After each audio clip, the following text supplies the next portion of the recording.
Microsoft just acquired ZeniMax, which means they just acquired Bethesda.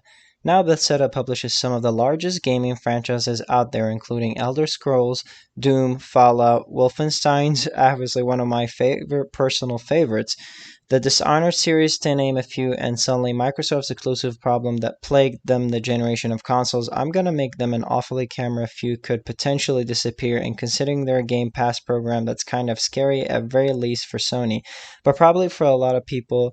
Hi folks, it's Salamin. Today on Salamin we ask the question, does Sony need to compete with Game Pass? A little less than a year ago, Microsoft became valued over $1 trillion. As of right now, their market cap is $1.5 trillion, and on the other hand, they have $137 billion. Here we are with perhaps the biggest move in gaming history, Microsoft's $7.5 billion purchase of ZeniMax. Now, why this matters is Microsoft has kind of had a serious problem with exclusives.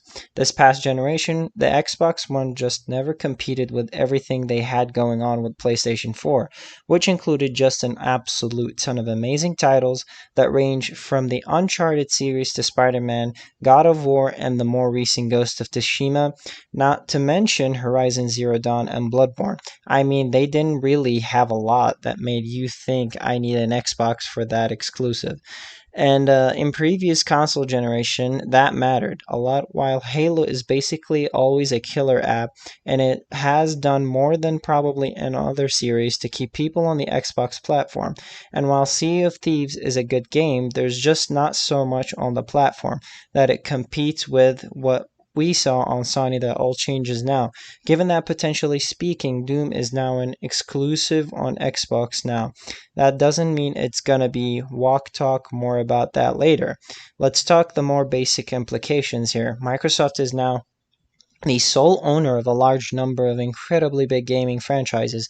Any one of them alone is a competition for any one of those Sony franchises that I named. If an Elder Scrolls was exclusive to Xbox Series X, then everyone who wanted to play it on a console, which is not a small number of people, in the least would at least have to consider migrating to the Microsoft platform. If not, they're already now make all of these assertions again with all of the other games. But in this is where I'm probably going to start deviating from what people might expect. I actually think that this move has extremely big implications for gaming as a whole.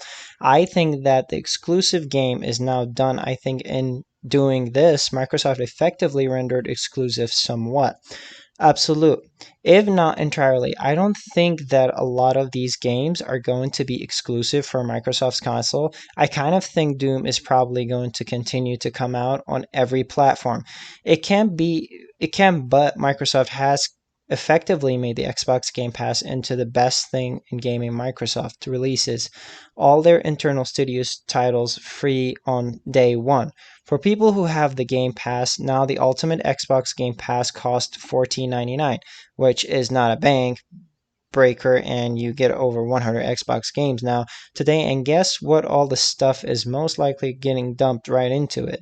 And for sure, every single one of new games in all of these franchises will be part of the Game Pass. They are all internal studios titles now, and that's huge. That's massive. The amount of value that the Game Pass has just gone up is in probably immeasurable on account from now until the end of that program. All of these games are going to be on it. They have just blustered the selling point of the Xbox significantly, because the Xbox is now kind of Netflix for gamers, but now in your Game Pass, you're going to get some of the biggest heavy-hitting franchises of all of them. Frankly, with that deal, you do not need to even bother with exclusives. If I'm paying between $10 and $20 as a month, I get all of these games. I'm not going to be buying games anymore. Like, that's it. I'm good. I don't need to buy another Doom ever again. They're all just mine now, not legally speaking, but we don't need to go into licensing and stuff right now. In terms of numbers, Sony pretty much won this generation of console war. However, they do have significantly less cash on hand, as they are not as a diverse business as Microsoft is. Don't get me wrong, they have a ridiculous amount of money that they have access to. They could easily use $33 billion to do anything they want at any time. But compared to the $137 billion Microsoft has, they don't have the same kind of power to acquire that Microsoft clearly does, while it might seem like they could do something wild, like get Activision Blizzard or 2K or something like that. I think you'll start to see them scouting studios a lot more aggressively. That being said, I'm not really 100% sure if they're going to end up trying to fight a Game Pass war or an exclusive war. It's my opinion. If they decide to fight some sort of exclusive war, they're going to lose, frankly. Microsoft, like I said, with their Game Pass program creates an advantage that's just unprecedented. They could release all of these games on PlayStation 5, not even after launch. They could come out the same day as they do on Game Pass. And the obvious choice, Game Pass, that said they could go with a timed exclusive and make it so. Ultimately, yeah, they probably do make an absolute ton of money off of cross platform titles while benefiting from hype on the Xbox platform, given that Sony has come out of its deal with Square Enix.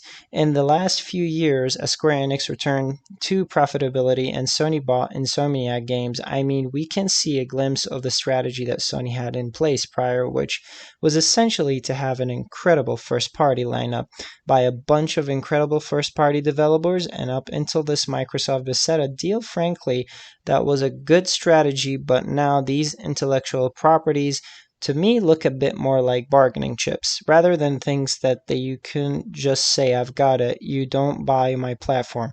Let's say Sony does make some pretty strategic purchases and grab some big franchises out of there, is really in Sony's financial interest to even go platform exclusive with those, or rather use them as a bargaining chip to ensure other titles don't become exclusives. Let's say perhaps Sony acquires someone like THQ Nordic, which has a number of internal studios that work on some pretty interesting games, including studios they purchased, like the developers of Biomutant Experiment 101, or an internal first-person shooter development studio that they established back in February.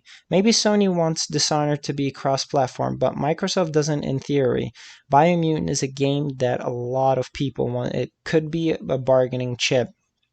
We won't do this one exclusive if you don't do that one, and this would probably work even better with established franchises. In fact, I foresee a situation in which game development studios are established specifically with the intention of being acquired by either Sony or Microsoft to be a part of the portfolio, and that's what it is now.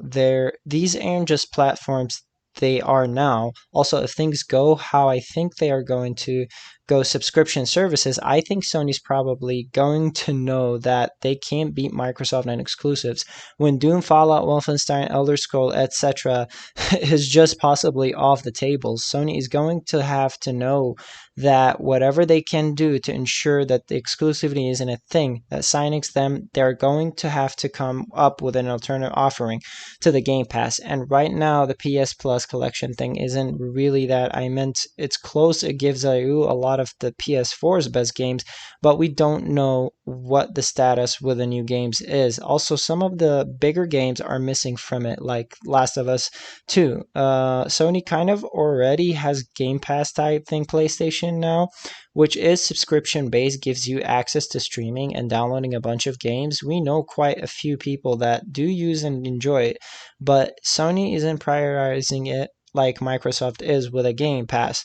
I mean, should they thought that they could, they already have it in place. All they would need to do is amp up it with some newer games, but it at the forefront, make it a part of the reason to buy a PlayStation.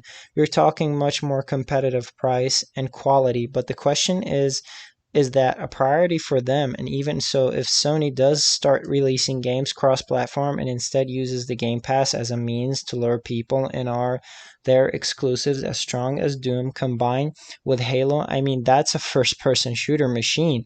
Now, that's not to say that it can be done. I mean, let's be completely frank here. A Bloodborne sequel would be incredibly killer. Ghost of Tsushima is, well, a freaking masterpiece, as is good of God of War. Sony's got a lot in their arsenal, but I think the ultimate thing that we have to understand is that this is the equivalent of what has happened with movies. This is the restructuring of the industries. It's now happening because this is the single biggest shift I've seen in my life. I'm pretty sure, and yes, this includes Sega going under. This is an incredibly aggressive move, and it has ramifications that I think go well beyond even the console market. I mean, Steam is going to have to deal with the fact that Doom is now a Microsoft thing, Elder Scrolls is now a Microsoft thing, and I think an even bigger implication is that the days of the publishing house may be numbered. Little games might be self-severe published and big games might be acquired by the companies. This is a real consolidation of power, and it's my opinion that the way that Sony can compensate is with a competing offering to Game Pass, because I just don't know that having some games that are, yes, amazing exclusive to our platforms is now enough when Microsoft is benefiting from possibly games that are on your platform, as well as coaxing people away via having those games available day one as a part of a cheap subscription service. So yeah, in my opinion, yeah, they really need to figure out some way to compete with Game Pass, because there's no situation where Game Pass doesn't outmaneuver them with this new development. That's my thought. Anyway, what do you guys think? Leave us a comment, let us know if you like this video. Click the button if you are not subscribed. That's a great time to do so, where I upload brand new videos every day. Click the subscribe, don't forget to enable notifications. This is Salamin, and I'll see you on the next time. Follow me on